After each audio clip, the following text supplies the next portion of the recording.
Good evening. My name is Andrew Caligaro, and tonight I will illustrate my role in a service learning project in which my group and I visited the local U-High lab school in order to teach the concepts of thermal properties to a class of 4th graders. The thermal properties that we taught included heat generation through friction, conduction and thermal conductivity, the K value, and convection. These properties are listed as requirements as according to 4th grade standards for science classes, and that is why we chose to cover these concepts. So the first thing we did in order to prepare for this presentation was to meet with the teachers and observe our teaching environment. We talked to the teacher about expectations of what we wanted the students to learn, timelines of our project in which we had to schedule our visits and make sure we had a date finalized for when we would actually be presenting to the school, and also about constraints. We knew that we wanted to use a heating element to discuss thermal properties, so we wanted to use a stove or a hot plate, and we knew that there would be safety issues involved with this, so we had to talk to the teacher about our options and what our constraints were. So whenever we actually visited the class during teaching time, we got to observe the teachers in their natural environment. We got to actually witness the students doing science projects, so that really gave us a good feel of what to expect, I guess, on the level of what they're learning and also how they were learning. We got to see the class behavior and what to expect for how the kids behave, and also the teachers' management techniques for how to manage the students. One technique that the teachers had was to say or yell, "Class, class," and invoke the response of "yes, yes" from the students.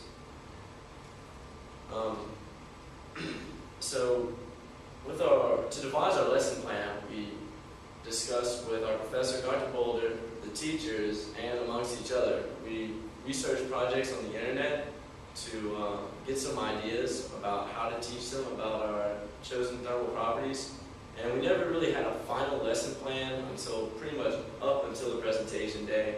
We're constantly kind of changing little things about it and really making sure we had everything covered that we wanted to. And so we had to coordinate with the teacher, finally get her final approval of what we were doing, and then collect the supplies and equipment that would be necessary to carry out our presentation. So in our finalized lesson plan, we made an introductory PowerPoint to start the lesson off and get the students' attention. We also composed a worksheet for the students to fill out during our different experiments, and to kind of further ingrain these concepts to kind of get them thinking about the questions that we're asking. And we designated each group member to a station to work. Each one of us had a different station that we'd get a different group of students to, and we had to make sure we had all our individual game plans down as well. So the day of presenting, we taught all 4 sections in one day. We started off with PowerPoint to gain their attention. So we had to present with some enthusiasm and ask them some questions, get them involved, kind of get them thinking a little bit. And that was pretty successful, except we learned that we had to kind of cut some kids off because they kind of get a little carried away. Some kids would be answering questions that would go on a little too much or change the topic, and some just kind of wanted to be heard, so they weren't saying the most relevant things. But nonetheless, we would do our introductory PowerPoint, break the class up into groups, and go to our designated experiment stations that we set up before the class started. So I was responsible for the thermal camera station. The purpose was to introduce the students to the thermal camera, teach them the concepts of how a thermal camera worked to a certain extent, and I was able to show them heat generation through friction and conduction. The supplies we used were, of course, the thermal camera, also connected to a laptop, sandpaper, wood blocks, and poster board. So the sandpaper and the wood blocks were to demonstrate the concept of heat generation through friction. So what I would do is line them up out of camera's view. I'll explain that, why that was a little more important afterward. But so I'll line them up out of view, and I'll let them come up 2 by 2 or 1 by 1, depending on how big the group was that I had at that certain time. I'll have them hold up the block to the camera, and then I would have them rub the sandpaper on the block, and then show it back to the camera again to show a change in color of the block, which meant that was a change in temperature. So basically, in explaining to them the concept of this thermal camera, I basically just showed them the temperature distribution scale on the side of the screen. Showed them that white, yellow, orange means hot, blue or darker means cold. So I had to teach them that you don't see color on a thermal camera. I would show, basically to start the station off and to ingrain that concept, I would show them a multicolored textbook, textbook with a cover that had, red, green, blue, basically, as much of the spectrum as necessary. And I'll hold it up in front of the camera, and they would see how it's blue. They could see how my hand was more orange, red, or white because it was warmer in relevance or in perspective, and that the book was dark, it was blue. And that showed them that the thermal camera doesn't see colors, it sees temperature. And to also show them the concept of conduction, I kept that book there and I hold my hand on it for a good 20, 30 seconds, and I explained to them what was happening while I held my hand on it. I had to explain to them that whenever two objects are of different temperatures and they touch, that there will be heat transfer between the two objects. Heat will travel from the hot one to the cold one. So while I was holding my hand on the book, I explained that, take my hand off the book, and there would be a reddish handprint on the book showing that heat was transferred from my hand onto the book. So they got a kick out of that, and they enjoyed that, and it demonstrated that concept of conduction to them. Also, another way to, show conduction was that heat travels through things. It's something I had to explain. So we used the poster board, and I'd have I'd let them come up about 3 by 3, and I'd hold the poster board like this. I'd get 2 of them to hold it, and have, let's say if the camera was right here, I'd have them come behind the poster board and put their hands on it. And so whenever they would put their hands on the poster board, their hand would slowly become visible on the other side, on the thermal camera. So while they were doing that, I would explain to them the concept of a K value. And one of the questions they had to answer was, if this poster board had a higher K value or a lower K value, let's say, for instance, a higher K value, would you see the handprint sooner or later? Would it take longer, or would it take sooner for your handprint to become visible? And I used that, type of question to demonstrate that high K value means heat travels through it fast. Low K value means heat travels through it slow. And another way that I showed them friction was to get in front of the camera and show the camera the bottom of my shoe. And then I'll rub my shoe on the ground and talk about Wile E. Coyote, running from or chasing the roadrunner, how the roadrunner's feet would go like that. There would smoke would come on the screen, and he would take off. And I told him, well, that was heat generated through friction, and I'd show the camera the bottom of my shoe, and they would see, the change in temperature. They'd see the generation of white and orange and yellow colors on the bottom of my shoe.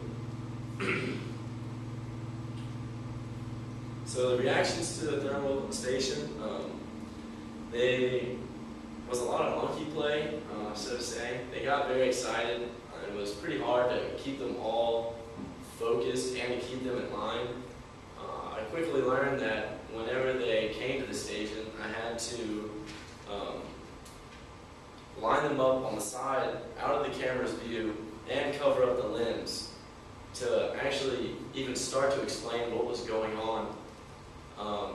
It was pretty hard to, keep them behind this line that I drew for them to not cross while their classmates took turns going. Inevitably, in almost every group, there were kids that would constantly be poking their head into the screen or sticking their hands in front with it while it was another student's turn, so I had to, I guess, really test my patience and how to handle the situations. But nonetheless, I was able to, keep them under control enough for, I guess, most of them to take away the concept of the lesson. And overall, I think they had a good understanding of what was going on. And then, of course, at the end of, whenever I have spare time at the end of my group's time frame, at the end of my group session, before we would switch stations, I let them get in front of it, make wacky faces, and also take a picture of them on the laptop, take a freeze frame of the screen, so they got to, get a kick out of that. And, basically just to let them know that their patience would pay off. It was kind of like a reward for them if they would listen to me and follow the rules. So what we learned as a group, I personally learned that it was easy to get impatient with my station because it was kind of one of the more exciting stations for them. But they had to maintain a positive attitude and keep the students interested and really keep a good energy and focus going. We got to experience communicating with fourth graders. It was kind of like a trip back in time to our days, back in earlier grade level school. We got to see the different varying levels of intelligence within the classroom. Some kids were pretty quick to answer things, other kids didn't quite get it. So we had to really make sure that we had our analogies down or improvise different analogies to keep everyone up to pace. And it was really a teaching experience. We got to feel the teacher's perspective, and it gave us a lot more respect for teachers, having to do their job for a day. And we also learned that practice makes perfect, and that throughout the day, the more classes we did, the more groups we had, I think we got better at it. I think we got a little more organized, and we were able to more effectively teach our lesson plans. And also another thing that we learned was communication within the group was very important.